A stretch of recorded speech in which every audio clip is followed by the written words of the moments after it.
Welcome, everyone, and thank you so much for joining us today. I'm Christina Hingle, the Associate Director of Governmental and External Affairs at the National Conference of State Historic Preservation Officers. And it's my pleasure to join with supporters of the American Alliance of Museums today to speak on issues of importance that are shared by both the historic preservation and museum communities.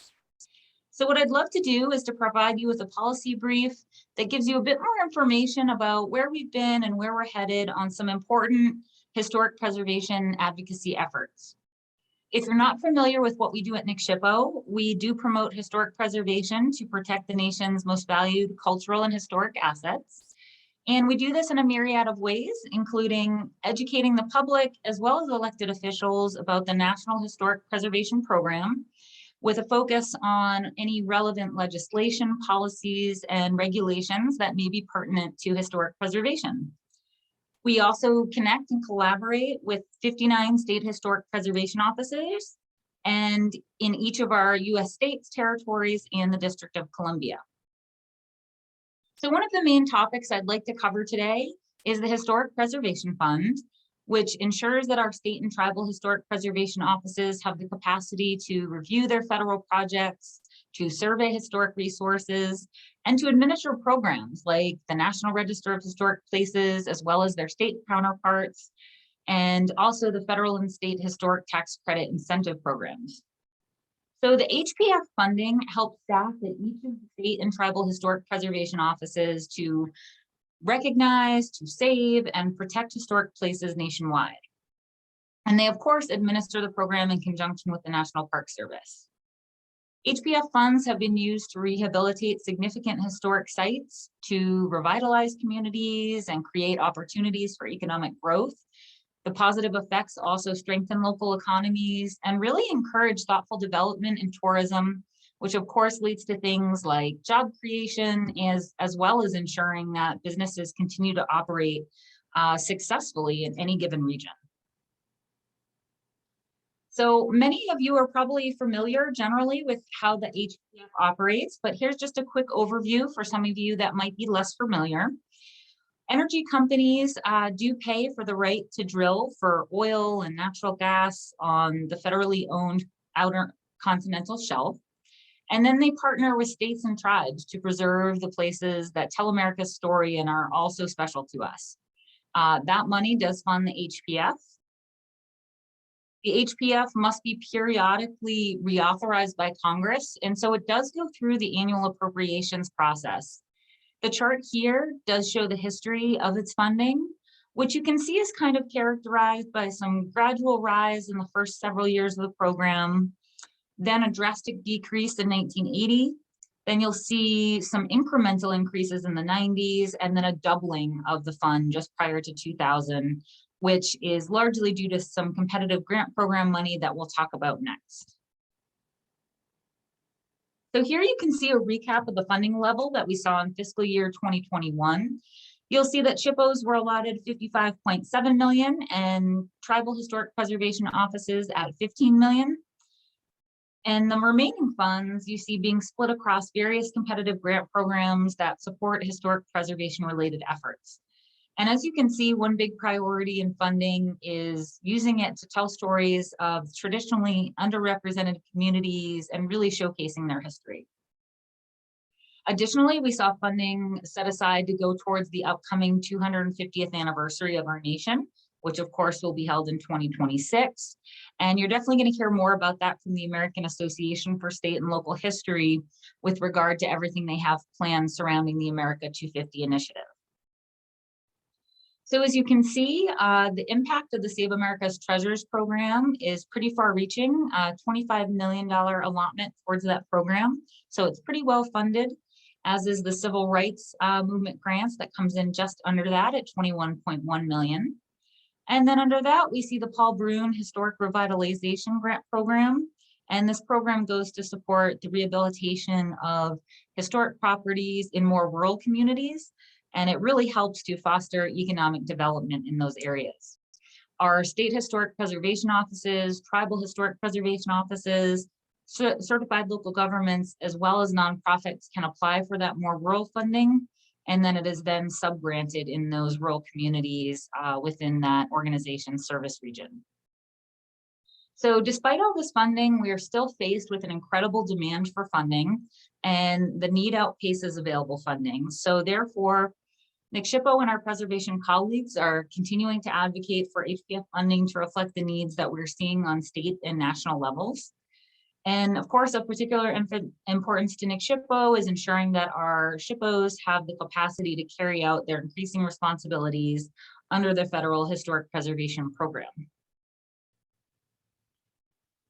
And over the past year, we have seen some optimistic signals from the House, the Senate, and the Biden administration that all remain really positive indicators of our ability to exceed prior requests for funding. The previously authorized HPF amount, of course, being $150 million. And so earlier this year, you may recall that the administration proposed $151.8 million. The House proposed $155.8 million, and the Senate came in really strong with their inclusion of congressionally directed spending for preservation-related projects for a total of $180.1 million.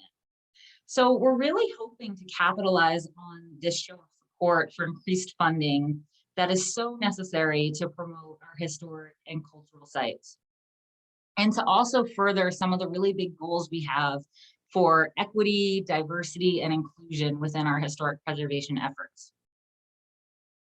So for 2022, our 2022 HPF request is full and permanent authorization of the Historic Preservation Fund at $300 million. And remember, at current, every several years, there's the need to go back and to advocate for the program to be reauthorized. So that reauthorization piece is really helpful in not having to continue to do that on an ongoing basis, especially for this program, which is very well established and dates back to 1976. We do expect legislation to be introduced in early 2022 that does reflect this ask. So now that you know all that you need to know about the HPF, I'd love to turn to another item of interest on preservation efforts, which is the Federal Historic Tax Credit Program.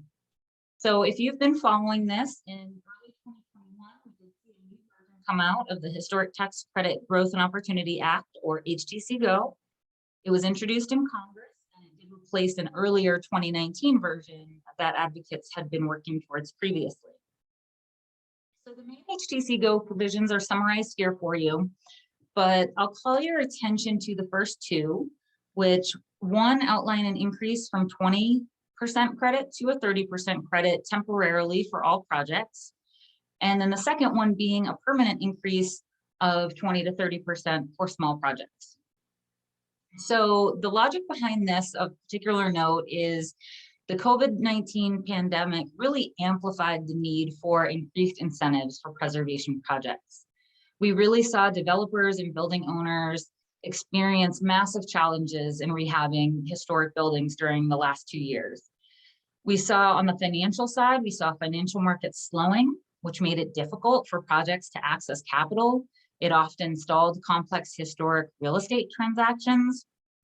We also saw increased volatility in the market.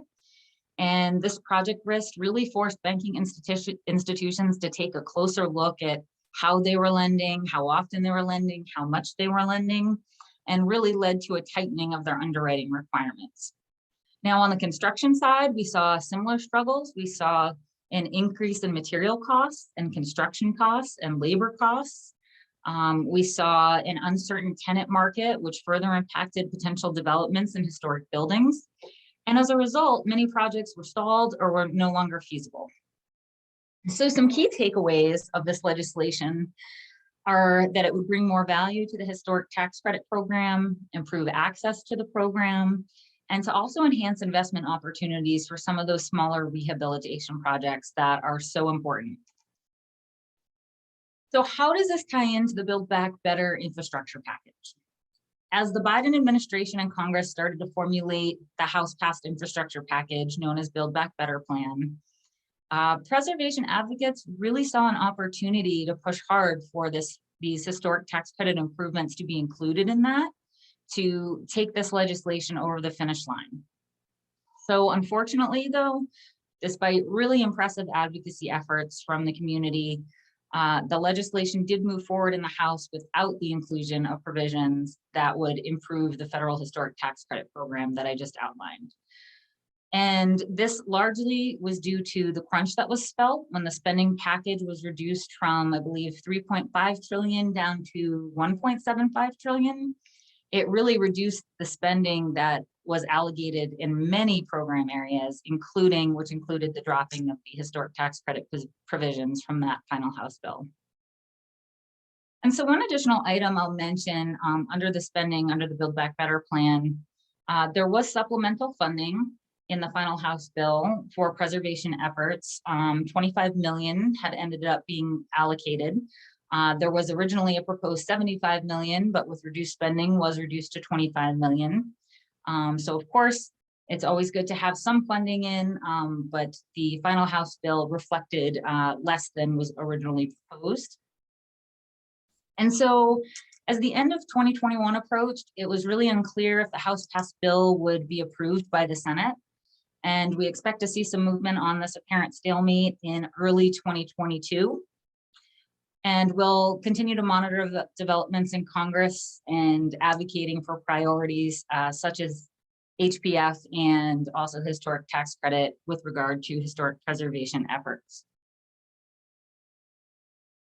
So I will mention that we do have great champions among us for historic preservation in our Congress, and that is both in the Senate and the House. So as a constituent, we really encourage you to advocate for these initiatives of importance to you and to regularly be in contact with your congressional representatives and their awesome staff.